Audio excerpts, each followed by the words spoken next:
I have that I was too much attached with my grandfather. And when he passed away in 2015, one thing which is a troublemaker for a newcomer who comes here who has a professional degree, they can't practice engineering in Canada. Right.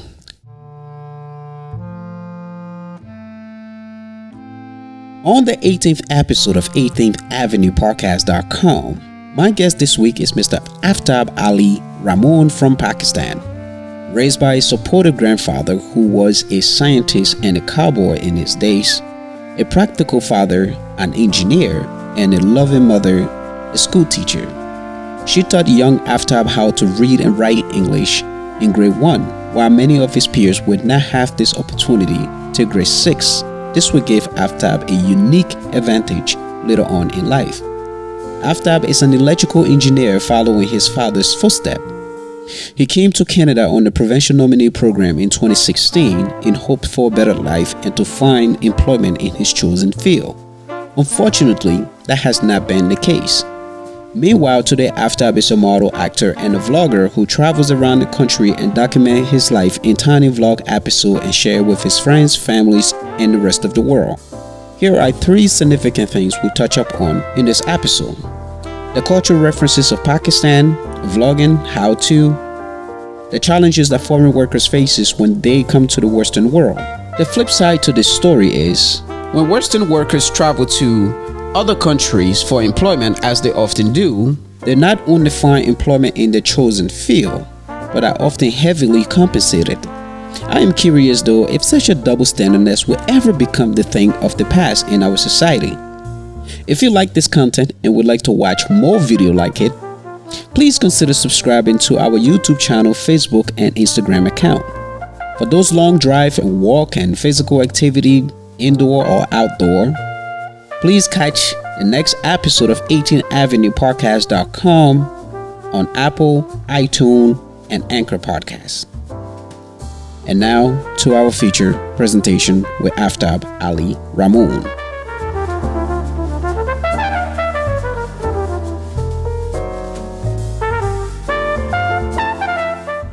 Ladies and gentlemen, welcome back to another episode of 18th Avenue Podcast. I am your host, Rico Bottles, and today joining me here is my very special guest, Aftab Rahimoon.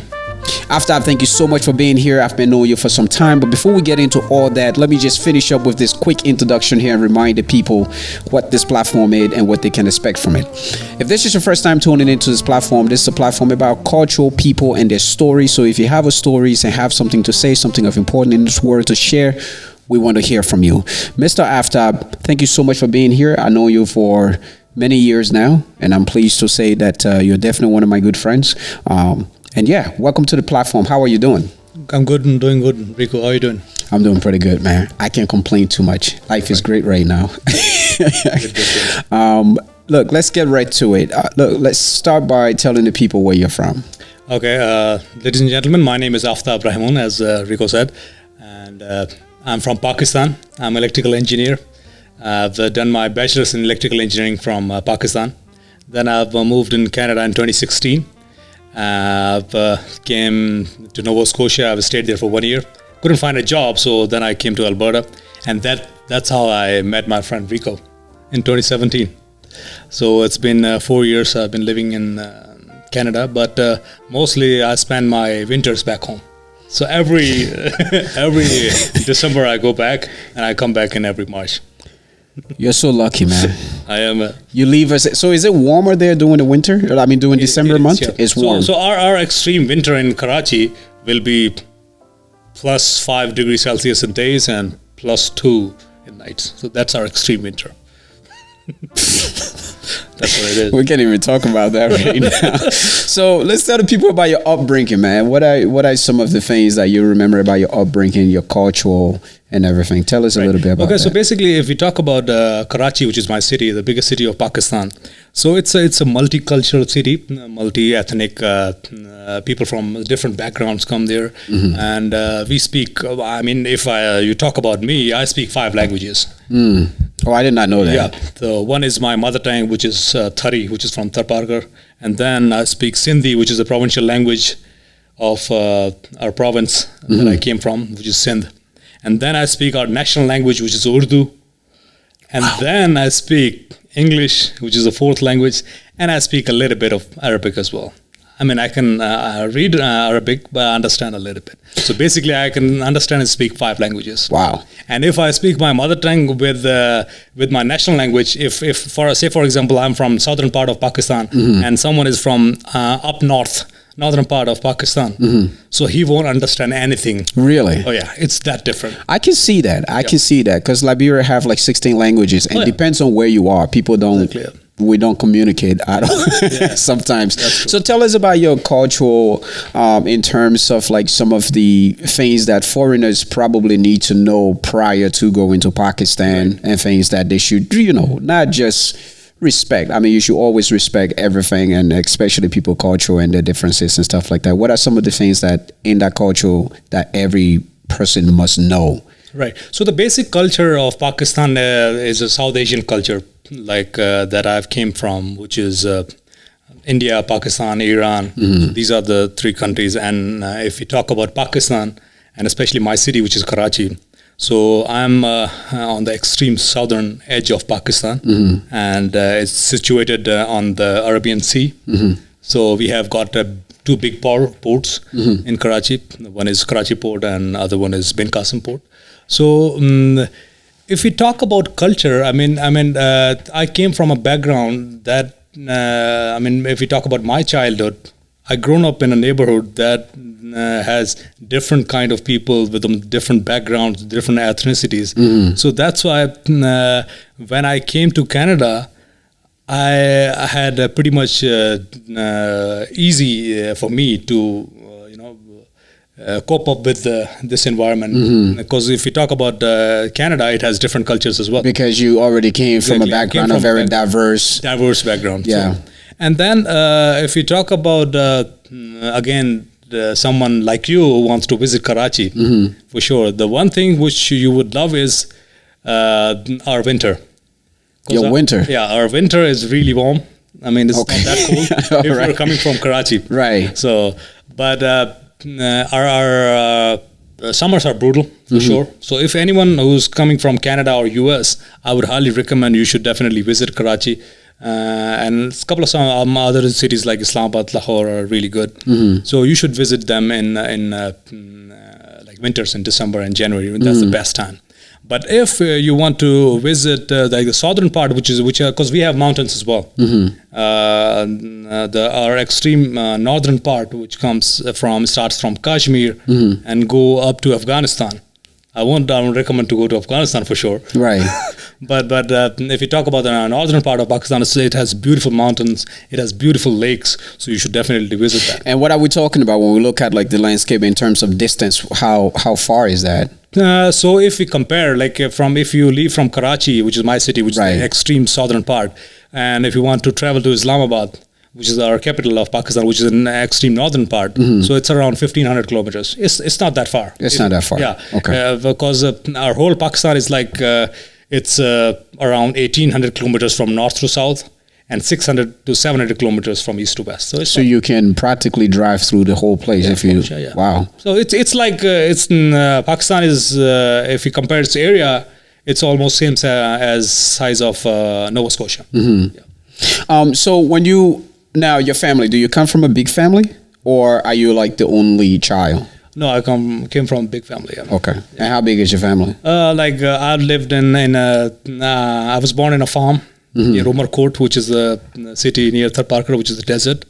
And so in Pakistan, most of the families, they live in joint family systems, like parents, grandparents, grandkids, they all live together. Right. If you talk about my family, I live with my parents and grandparents. Right. So if you have so it's like 3 generations of family living together. So in it's a nice check and balance. Like for example, if you are a spoiled kid, so then you have that eye watching at you 24/7. Right. You gotta watch out. You better watch it. That's the thing.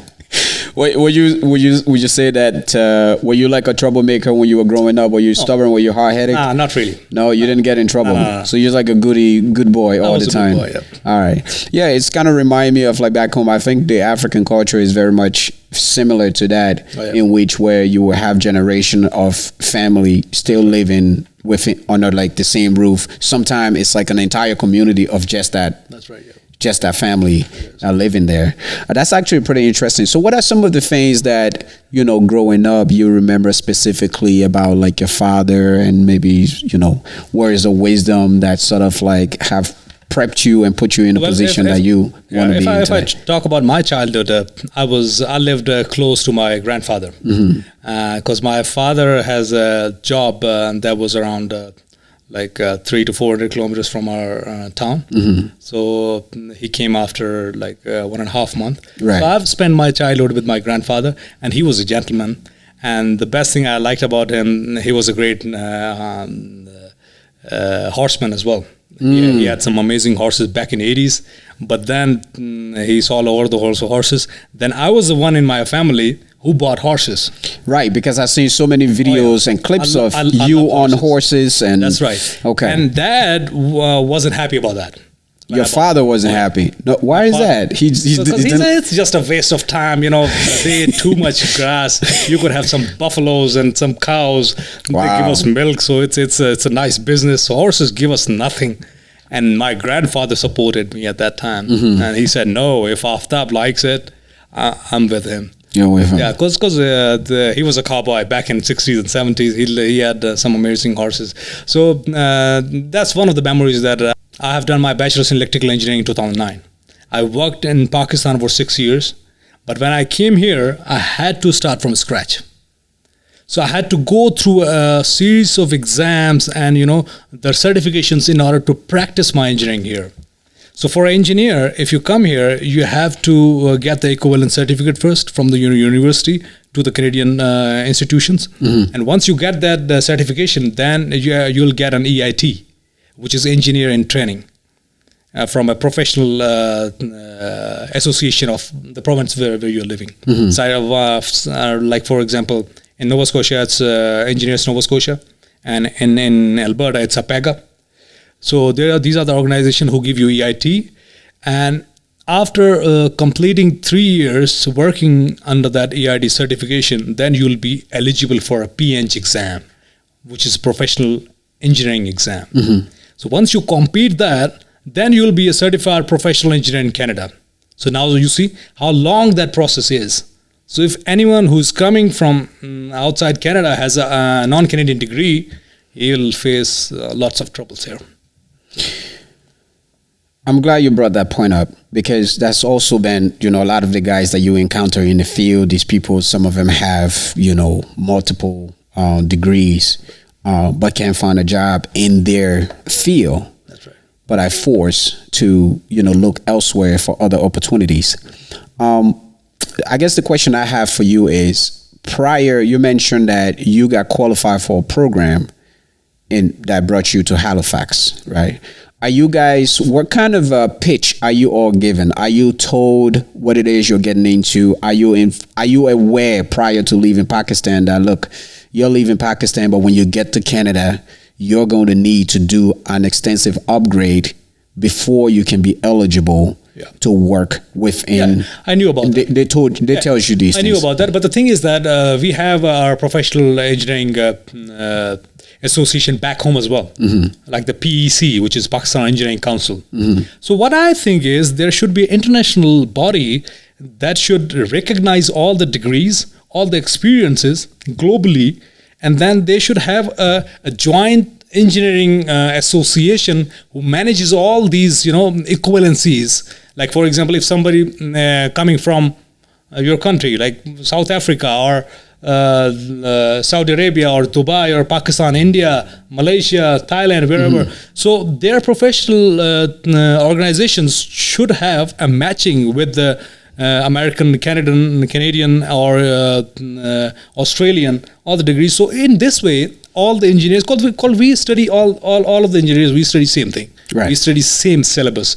We study exactly same courses, and then we practice the same thing. For example, I'm electrical engineer. I'll give you example of transformer, which is used to step up or step down the voltage. So the basic working principle of a transformer is same. Even if you're in Pakistan, Canada, US, UK, wherever, the basic concept, basic working principle of a motor, of an electrical motor, whether it's alternating current or direct current, it's the same. Transformer, motors, electrical generators, they're all same. We study same thing. Then what's the reason that when we go to other countries, we face lots of troubles?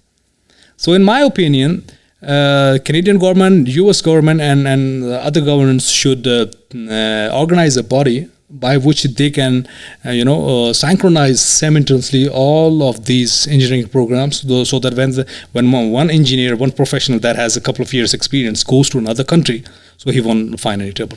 And I also feel like, I'm glad you brought that point up. I also feel like even, with this new body, this organization that will be in charge of something like that, it'll probably be helpful too if they can examine, you give the exam when they're at home. Right. So then who qualifies, so that that once they're here, they're ready to work. Right. They're not here to go back to school, because when you come here and you're at a certain age, you don't have time to really go back to school. What you really need is to start planning your future and not, getting into more debts, which is what a lot of the time that will require. So here's a question to you. Why do you think that body, that engineer body or that council body isn't in place? You mean when I came to Nova Scotia?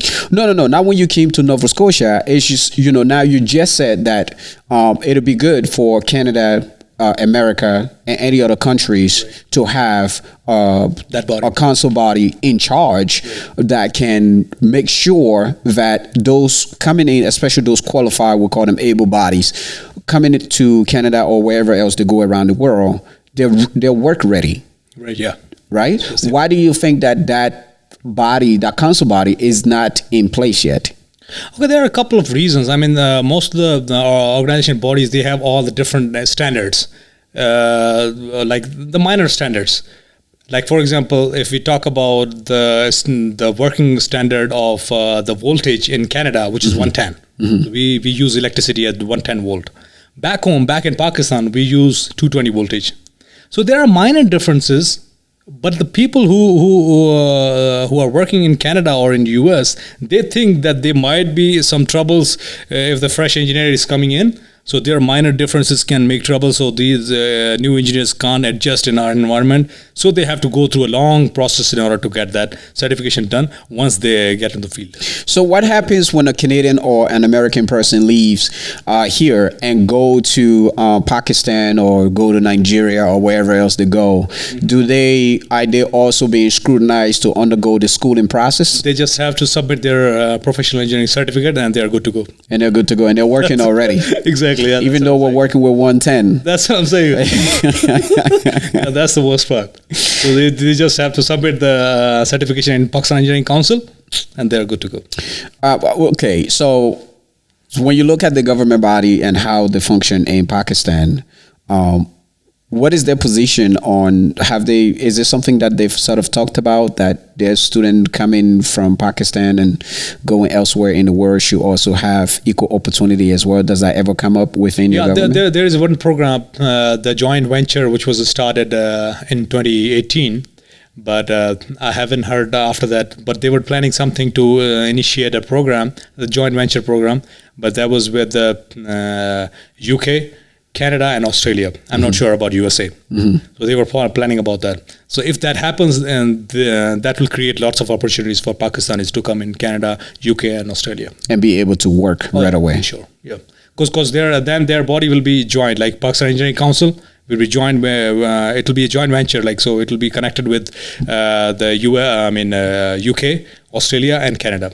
So they can access their engineers' information right away from their countries. Yeah. That would be good. Yeah. That would be good. I'm actually glad we talked about that. So what made you go into engineering? Was it something you always wanted to do? Did you have other choices? My father is electrical engineer, so got it. And then he was a scientist as well, because he has proposed new innovative way of creating electricity from the hot sand. And he has a wonderful project back in 90s, and he awarded with the 3 gold medals as well. And that project was called STAC, Sand Thermal Energy Conversion. The process by which we use the heat of sand and by which we condense ammonia gas that goes in certain sections through pipes, and then there is a network of pipes underneath the water, like 40-50 feet underneath the water. So if we paint the desert, like the upper portion of the pipes, desert with the black color, so as you know, that black color absorbs heat. So there is a temperature difference between the upper part of the sand, which is the blackened sand, mixed with the coal, and there is a series of pipes underneath, like 50-40 feet underneath. So if there is a temperature difference, on the upper part, it's like 50 degrees Celsius, and on the bottom, it's like 20 degrees. So there is a difference of 30 degrees Celsius. So if there is a difference of 30 degrees Celsius, so there is a tendency in ammonia, that's a natural phenomenon, that the ammonia gas rapidly flows in that circuit. Right. So if we place a small turbine in that section, so that turbine starts to rotate. And that energy can be used, that turbine rotates the alternator, the prime mover. So it will act as a prime mover. So I'm using a little bit of technical terms. Sorry and that's that. Okay. All right. So sorry about that. So once the turbine starts to run, it creates the motion in the alternator. And once the alternator turns, it creates the electricity. So it was the best project of year 1991. And I was 4 years old at that time. And I loved it. And from that day, I have decided that I would be a scientist like my father, and I'll be electrical engineer. I'll study in the same university. So I've taken admission in Mehran University, and I became electrical engineer. That's actually pretty incredible. It is. So you have the best of your family, really. Your grandfather, whom you get the whole catering to animals from, and I care. And your father, whom you get the electrical engineering from. Why do you think that they just never got along in terms of their two separate career choices? Maybe my dad was too much focused in the studies. And Yes. he couldn't think about the horses and the guns and the hunting, maybe. Right. Because in my case, I have done pretty much everything. I mean, I have done horse riding, I have done hunting, shooting. I like playing cricket, which is nobody knows about the cricket. Oh, I know about cricket. That's a long game. And I'll share you another story as well. In Halifax, some of my friends, they were playing baseball, and I've never touched baseball. Oh, okay. All right, and they asked me, "Hey, Aftab, would you like to play baseball with us?" I said, "Bro, I've never played it." Right. But I've played cricket. They said, Similar. "What's that?" I said, okay. It looks similar, but Yeah. So in baseball, what happens is ball comes straight at your bat. But in cricket, it has to be touch the ground before it comes up. So you got to bounce before you can hit bounce. it. Right. So when it bounces, you have to decide. You have a fraction of a second to decide whether that ball comes, so then you can hit. But in baseball, it comes straight at your face. Right. All right, at your bat. So it was easy for me. So when I went there, and it was not a baseball, it was a softball. So Okay, softball. Okay. It resembled with the baseball. So I was hitting it like anything. Those guys were shocked. What the hell is wrong with you? Have you played this before? I said, nope, I've never touched it. So the cricket experience came in handy. So in cricket, we call it full toss, like the direct ball, full toss. And that's full toss is like the direct six. So it's really easy for someone who have played cricket. It's easy for him or her to play baseball. But it's not easy for a person who played baseball to play cricket, because it's a little bit technical. So these two powerful men, two separate vision, right? Where is your mother? What does she do? And how do you relate to her? And what are some of the things that perhaps you got from her? But my mother is a housewife, and but she was a teacher as well. Okay. She used to teach girls in my village. She got her retirement in 2017. And she was the one who taught me to read English from class 1. Otherwise, I would be reading ABC from class 6. Got it. Because in my country, we study English from class 6. Before that, like from class 1 to 5, we study Sindhi and Urdu. I'm talking about Sindh. I'm not talking about other provinces. So in my case, That's like really a favor for me from my mother's side, that she taught me English from class 1. So, but if you talk about her, she came from a small family, and she really took care of the kids, and she was part of a big joint family. She took care of everybody, and that's one of my memories of childhood. That's amazing. That's amazing. That's actually very powerful. So I know we don't have very much time left anymore. So what I want to do now, I want to take this time to kind of ask you. I know today you're a model. This is a curveball because you don't know this, but you do modeling. You also just started doing filmmaking. I mean, just quickly, if you can tell me, why did you? Because you're not employed yet in your field. Right. Yeah. You haven't found full employment yet. From the way, why did you start doing modeling and filming? And I know you expressed many times to me that you want to be an actor one day. Right. Let's get into that. But before you answer that, I just need to stand up real quick and check these cameras. All right. All right. So Rico, the thing is, acting was my passion from my university days. I used to act in theater back in 2008, 2009. And then I worked in my provincial channels as well, so Sindhi channels, and some of the smaller channels. I have acted as a part-time actor, as a model as well. So, but then later I have decided that why don't I make short films? Like the world is changing, and if you see the duration of Indian film or Pakistani film, they used to be 3 hours. Yes. Remember that? And Nigerian films too. Even Nigerian and even the Hollywood movies back in 30s, 40s, 50s, No, you're right. 70s. You're right. But now they're getting smaller and smaller, shorter and shorter. So it's 1 hour, 30 minutes now, but they are getting even closer, shorter than that. Yeah, to that 1 hour time frame. So what I have decided is I thought that I should make some movies, and I had an idea, as you know, that I had an idea how to shoot and angles and the gimbal movements and the fixed frames, moving frames, trolleys, something like that. So I have shot a couple of short movies. One of the movie I shot with my friend Rico Bottles on Friday 13th, and that came out pretty good. That did come out pretty good. I saw it, I was like, oh, this is actually very interesting. It is. So, and by the way, Rico was director of photography in that movie. So good. If you guys want to watch it, it's Friday 13th. Go watch it, Friday the 13th. And also on my YouTube channel, Aftab Ali Rahimoon. So you can watch that movie. So I've done it with Rico. And then when we were shooting, we thought that it'll be all right. I mean, that movie will be good. But right. When I edited and said it to you, then you said it came out pretty good. Yeah, I said, it came out pretty good. So, I mean, the world is changing, right? So we have to go with the flow. And I think as a part-time, I should start doing the movies and with you as well. So we can work on all that. And I think future is for short movies, because if you talk about the social media thing, everyone is using cell phones and YouTube. Nobody has a time to go to cinema anymore. So and after this Corona thing, everyone is stuck to the home. So I think it's a easy money making if you make a short project with an easy concept and easy storylines and with some crispy scripts.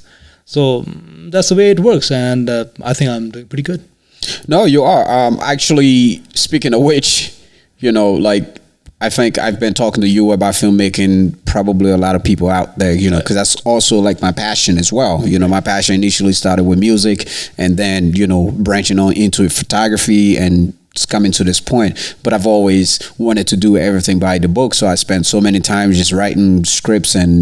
But then when you got me on this whole short film idea, the experience had me thinking differently. It's so simple. It's just one freaking concept, one plot, boom. That's all it is, and few shots here, few angles. So I'm actually very encouraged, and I'm looking forward to probably doing more project with you in the future, because I know that you're getting ready. I don't want to spill the beans on this because this is going to be a follow-up questions here. So what's this plan now for Aftab? What are you doing? Are you staying here? December is coming. I have to go, bro. Okay. Yeah, so winter is here. I have to move back. I'll be coming back in February or March, maybe. Then we'll be doing something for sure. That's fantastic, man. Look, Aftab, tell the people, our time is up, but tell the people where they can find you right now. And yeah, we'll take it from there. All right, so guys, you can find me on Facebook. Write my name, Aftab Ali Rahimoon, and then you can find me on Instagram as well. And there is a YouTube channel called Aftab Rahimoon. You can find lots of the documentaries of Pakistan and some of the traveling vlogs as well. I made some vlogs. That's right. As Rico said. So I made some vlogs in Calgary. I made a vlog about Peace Bridge. So you can find those. And from now to onwards, I've started putting the English subtitles underneath. So everyone will understand that. Because most of the time I make my videos in Sindhi or Urdu, which is my provincial and national language. So, but since I'm putting English subtitles, so everyone will understand that. And apart from that, if you want to contact me through 18th Avenue podcast, you can contact me from there as well. Rico will let me know. And if you're interested in filmmaking or in acting, you'll let me know and we'll do something. Okay, guys. Well, once again, I'd like to tell you thank you for being on this platform. Ladies and gentlemen, thank you once again for watching 18th Avenue Podcast. Remember that this is an audio-video platform, so be sure to follow us on every single platform there is, Spotify and the rest. Thank you. Peace out.